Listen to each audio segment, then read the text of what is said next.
जय भीम साथियों, इस वक्त मैं हूं बाबा साहब भीमराव अंबेडकर के स्मारक स्थल पर। और यहां पर तमाम जो उत्तर प्रदेश के लोग हैं वो आए हुए हैं। लगातार तमाम जो सीधी तस्वीरें आपके साथ साझा कर रहा हूं, लेकिन इसके बावजूद जो तमाम जो लोग आए हैं, जो लगातार है वो गांव से भी आए हैं। तमाम जो उत्तर प्रदेश के तमाम जो राज्य हैं वहां से, तमाम जो जिले हैं वहां से भी लोग आए हैं। हम सीधी से सीधी उस आम कार्यकर्ता, उस आम व्यक्ति से बात करेंगे जो यहाँ पर खुद के बलबूते पर आए हैं, खुद के पैसे लगाकर वो आए हैं, और उनसे जानने की कोशिश करेंगे कि आज का दिन उनके लिए महत्वपूर्ण क्यों है और वो आज के दिन पर यहाँ पर क्यों आए हैं। तो सीधे से सीधे हम इनसे बात करते हैं और इनसे पूछेंगे कि ये लोग यहाँ पर क्या क्यों आए हैं। क्या नाम है आपका? हमारा श्रवण कुमार यादव ने। आप यहाँ पर क्यों आए हैं आज? आज बाबा साहब का परिनिर्वाण दिवस है, उन्हीं के उपलक्ष्य में यहाँ हम लोग आए। तो आपको कोई लाया है या खुद से आए हैं? हम अपने आप से हम लोग आते हैं, हर बार आते हैं। हर बार आते हैं। ये जो पार्क है ये किसने बनवाया, पता है आपको? बहन जी ने बनवाया है। कैसा लगता है यहाँ पर आने? बहुत अच्छा लगता है। जी। यहाँ एक संसाधन है, एक बढ़िया है। काशीराम स्मारक में आते हैं हम लोग, यहाँ भी आते हैं। बार बार इसके इसके साथ ही हम बात करेंगे और भी लोगों से बातचीत करेंगे। क्या नाम है दादा आपका? मेरा आप यहाँ पर क्यों, कहाँ से आए हैं? बस ये राइन है, महू जोन है, ये ईरान है तो मैं इस पार्क के अंदर, जिस पार्क का निर्माण बसपा सुप्रीमो मायावती जी ने कराया है, आपको यहाँ पर आकर कैसा लगता है? अच्छा लगता है जी। तो यहाँ पर आकर क्या अंदर क्या महसूस होता है, अंदर किस तरीके की एक ऊर्जा महसूस होती है आपको? हमको अच्छा लगता है कि मैं मायावती को लाऊं।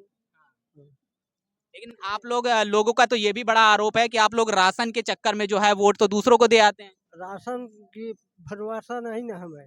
हाँ, राशन का भरोसा नहीं ना, सिर्फ अपन की कमाई का भरोसा है। अपनी कमाई का भरोसा है। तो सर क्या नाम है आपका? श्री राम है। श्री राम। श्री राम, कहाँ से हैं आप? अमेठी। अमेठी से आए हैं। तो यहाँ पर क्यों आए हैं आप? अरे आज जो है अंबेडकर साहब का जो है परिनिर्वाण दिवस बाटे, वही के उपलक्ष्य में आए हैं यहाँ। हाँ। ठीक है। आपका? विनोद भारती, आप कहाँ से आए हैं? मिश्रिक से। मिश्रिक से आए हैं। जिस तरीके से देखा जाए अभी विधानसभा में जो चुनाव हुए 4 राज्यों में, वहां पर बसपा की स्थिति बहुत खराब रही, उस पर आपका क्या कहना है? बसपा की स्थिति खराब नहीं, वोट परसेंटेज देखिए क्या रहा है। वोट परसेंट पिछली बार से तो गिरा है ना। कहाँ गिरा है? अगर मध्य प्रदेश की बात किया जाए तो मध्य प्रदेश में पिछली बार कितना वोट बैंक था? वोट बैंक 7% था। अभी कितना है मौजूदा?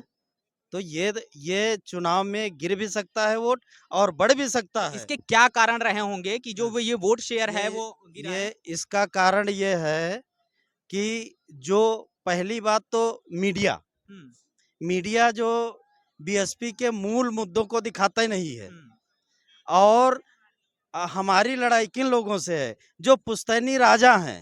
हम लोग तो एक एक खुद का पैसा लगा करके, खुद के पैसे से हम लोग पार्टी चलाते हैं। खुद के पैसे से यहाँ आए हैं, खुद के पैसे से दिल्ली भी जाएंगे, खुद के पैसे से मध्य प्रदेश भी जाएंगे, खुद के पैसे से राजस्थान भी जाएंगे। बड़ी बात ये निकल कर आती, जिस तरीके से अगर देखा जाए, कहीं ना कहीं अगर देखा जाए वोट शेयर तो गिरा है, ये तो छुपने वाली बात नहीं है। तो क्या इसको लेकर पार्टी की तरफ से आवश्यक कदम उठाए जाने चाहिए? आवश्यक कदम अगर न उठाया जा रहे होते तो चुनाव कैसे लड़ा जाता? इतनी बड़ी बड़ी रैलियां कैसे की लेकिन जाती? तमाम लोग तो ये कह रहे हैं कि बसपा पूरी तैयारी के साथ चुनाव नहीं लड़ी।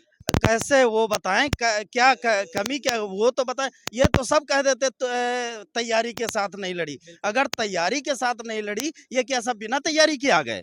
इतनी जो जनता खड़ी है बिना तैयारी की खड़ी है, क्या एक फोन पे आ गए सब? क्या ये महीनों पहले से तैयारियां चल रही हैं। लेकिन जो लोग कहते हैं ना, वो लोग एसीओ में बैठ के वो सिर्फ बसपा को ज्ञान बांटने का काम करते हैं। आज वो यहाँ नहीं दिख रहे हैं। तमाम जो बहुजन समाज के तमाम जो बड़े पत्रकार हैं, तमाम जो प्रोफेसर हैं जो बड़ी बड़ी यूनिवर्सिटीज में हैं, वो लगातार बसपा सुप्रीमो के नेतृत्व पे और बसपा पर लगातार सवाल खड़ा कर रहे हैं। जैसे तमाम जो पत्रकार हैं, चाहे लक्ष्मण यादव की आप बात कर लीजिए और बहुत सारे ऐसे पत्रकार, सबका नाम नहीं लेना चाहूंगा, लेकिन आपने देखा होगा वीडियो, उन पर आपका क्या कहना है?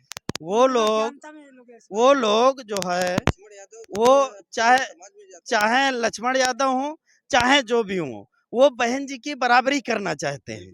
वो चाहते हैं बहन जी को हमको बुलाएं, लेकिन उनको करना कुछ ना पड़े। हम लोग गांव-गांव जाते हैं, रसीदें काटते हैं, बहन जी की नीतियों को बताते हैं। क्या एक बार उनको बहन जी की नीतियों को नहीं बताना चाहिए? क्या उनको सिर्फ बहन जी की कमी ही दिखती है? बहन जी ने इतना बड़ा पार्क बाबा साहब अम्बेडकर के नाम से बनाया। क्या क्या किसी रिजर्व व्यक्ति के लिए बनाया, बहन जी ने अपने लिए बनाया। लेकिन लोग तो ये कह रहे हैं कि बसपा सुप्रीमो ने ये पार्क बनाया, यही बड़ी वजह रही कि उनकी हार का कारण ये पार्क ही रहे हैं। नहीं, पार्क, अरे ये भले ही हार का कारण रहे हो, लेकिन हमारे बाबा साहब अंबेडकर ने ये जूते पहनने का अधिकार दिया, कपड़े पहनने का अधिकार दिया। आप माइक अगर लगा के हमसे बात कर रहे हैं तो ये बाबा साहब अंबेडकर की देन है। ये बाबा साहब अंबेडकर के लिए किया है, हराने के लिए संविधान दिया, जिससे जीने का अधिकार हमको मिला। नहीं तो गांव में किसी अमीर के खेत में गन्ना गोड़ रहे थे, हम कोई जमींदार के बेटे नहीं, हम एक गरीब के बेटे हैं। अंत में आपसे एक बड़ा सवाल ये रहेगा कि आने वाला जो लोकसभा चुनाव है उसमें 24 को लेकर बहुजन समाज का आपका संदेश क्या होगा? बहुजन समाज का संदेश होगा, बहुत बड़ा संदेश होगा, और किंग मेकर की भूमिका में बहुजन समाज पार्टी देश की राजनीति में आएगी। ये दावे तो मध्य प्रदेश, राजस्थान और इन सारी जगह भी करे जाते हैं। साथियों, बहन कुमारी मायावती जी,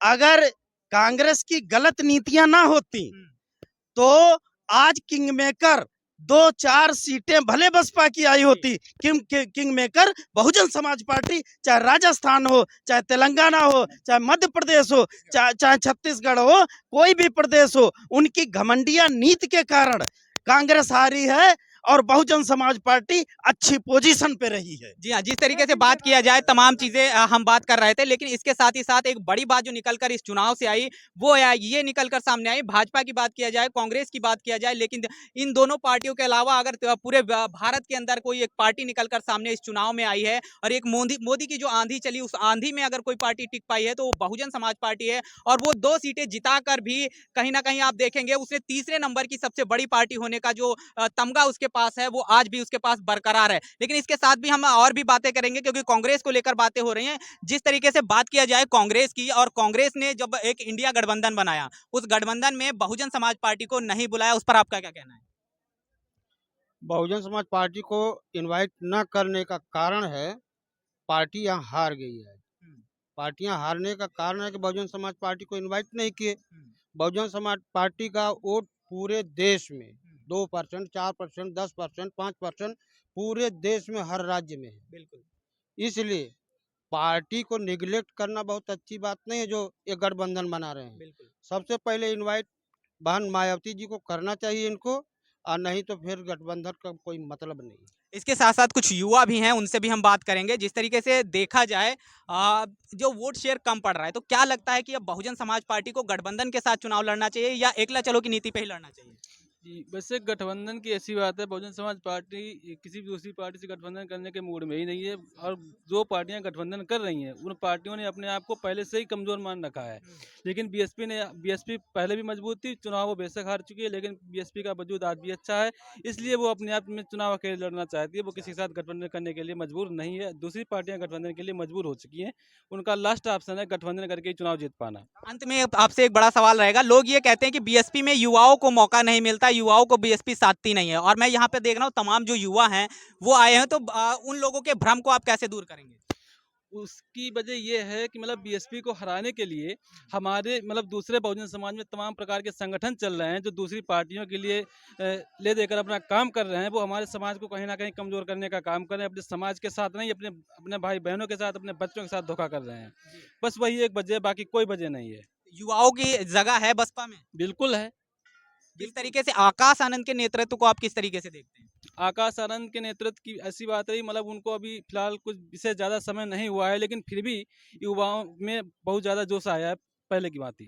जी, बहुत बहुत धन्यवाद। जिस तरीके से हमने तमाम बातें की और बातों में साफ तौर पर नजर आया बसपा के जो कार्यकर्ता हैं, उसके जो चाहने वाले लोग हैं, उनमें अभी भी उत्साह बरकरार है। वो आने वाले चुनाव में जिस तरीके देखा जाए बहुजन समाज पार्टी को अकेले के दम पर जिताने का दम भी रखते हैं, जोश भी है, जज्बा भी है। बाबा साहब भीमराव अंबेडकर के महापरिनिर्वाण दिवस पर अंबेडकर पार्क में उत्तर प्रदेश के अलग अलग जिलों से आए, तो वो उत्साह आपको हम लगातार दिखाते रहेंगे और भी लोगों से बात करेंगे। इसके साथ साथ आपसे अनुरोध रहेगा कि इस वीडियो को ज़्यादा से ज़्यादा शेयर करें ताकि भारत देश की हर एक आवाम के साथ पहुंच सके और भारत देश का जो आवाम है वो जाग सके। बहुजन समाज की जो नीतियां, जो रणनीतियां लोग बता रहे हैं वो लोग जन जन तक पहुंच रह सकें। बने रहिएगा जनपद के साथ, तब तक के लिए जय भीम, जय भारत।